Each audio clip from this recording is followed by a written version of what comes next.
Hey, my name is Chris, and today I'm going to show you how to refinish a scratched bar top.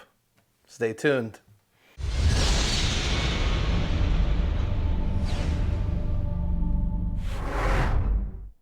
So to give you a little background on this piece, I built it for my in-laws roughly a year ago. We went slab shopping, it was a lot of fun, and about 5 minutes after it was done, it got scratched. I used the polyurethane the first time, and I'm hoping that I can work some of these scratches out without having to take it down to the bare wood. So let's get started. What I'm going to use today is just a basic sanding sponge. It's probably about a 600 grit. The reason why I'm doing this by hand is because I'm doing it in place. I didn't want to have to remove the bar to bring it back to my shop. When you sand, it's important to go with the grain of the wood.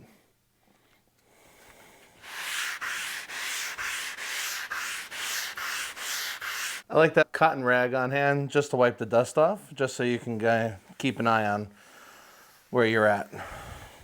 Okay, so hopefully you can see it here.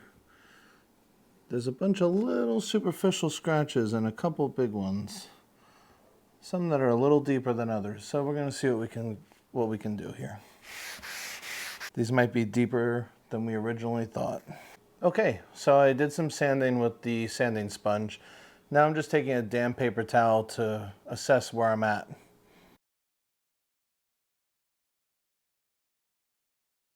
Yeah, by doing this, I'm also minimizing the dust in the room. Now it's looking pretty good. I still see a couple little scratches here. Okay, now that our sanding is complete and everything is nice and level, I'm gonna go ahead and clean it up with some mineral spirit. Because I'm using an oil-based finish, I'm using mineral spirits to prepare the surface. So I'm just gonna pour it on right here on the wood. And I'm gonna use a clean cotton rag to wipe down the slab. And what this is going to do is allow me to pick up any fine dust particles that are left behind without damaging or raising the grain of the wood.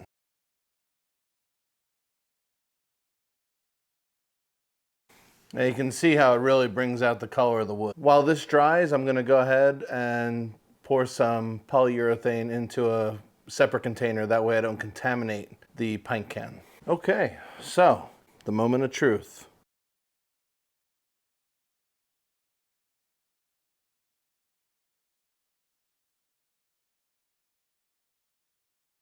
Now the trick with this is to go with the grain and to do a very thin coat. And the trick with finish is not to keep coming back to the same spot. You know, make sure you have a nice even coat, but we're gonna sand this. So if it's a little uneven, it's okay, because it will level. It will self-level while it dries. So you can really be your own worst enemy. All right, so this is what it looks like after the first coat was applied.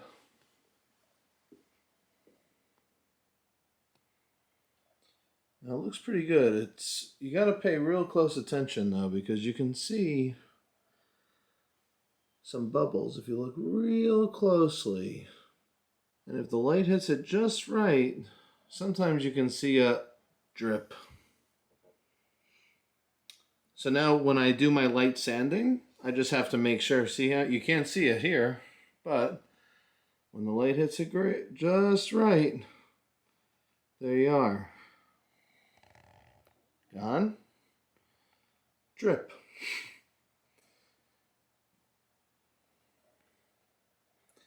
But everything else looks pretty good on it. Now the whole point of sanding between coats is to allow the second coat bond to the first coat.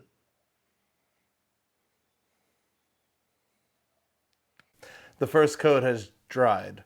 Now we need to sand it at a 220 grit just to make sure the second layer adheres to it and also to knock out any imperfections.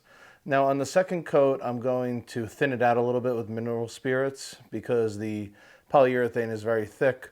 And now that I have a good base, I can thin out the coats just a little bit. I can thin out the extra coats.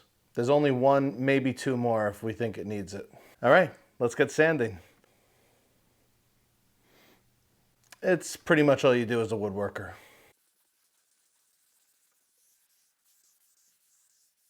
The trick with this is to be as even as possible. So now I'm going to wipe away the excess dust and reassess where we're at. Make sure we got all those little bubbles, all those little drips before we apply the second coat. Just like before, the mineral spirits helps pick up all the fine particles of dust that's left behind from the sanding.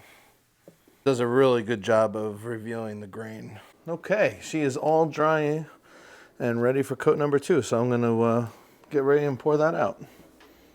Now in coat number 2, I'm going to dilute it with a little bit of mineral spirits. Not much, just about maybe a ratio of 1 to 10. Okay, and just like the first coat, we're going to go ahead and apply it with a natural bristle brush, nice and thin. Yeah, you can see how nice and smooth that is. Now, a finish, it's important, like I was saying before, not to go over your work too many times, because while it's wet, it may look like it's not going to dry flat, but it does. It levels itself out. Now, big jobs like this are often nerve-wracking, but it's okay. Just make sure you take your time and apply it evenly. It's a lot more forgiving than you think. The absolute beauty of wood is that if you don't like how it comes out, you can always sand it down and do another coat. You can make sure you're going with the grain and you completely cover. Now, you know you're done moving the finish around if you start to feel some resistance.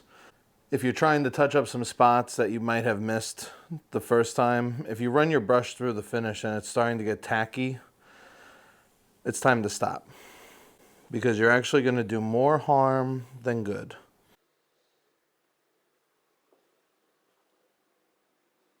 All right, and that's a wrap. I had the third coat on, everything looks smooth, and I'm very happy with the way it turned out. Thanks for watching my video. I really appreciate you. If you found any value at all in this, please hit the like button and subscribe to my channel. I'll see you next time.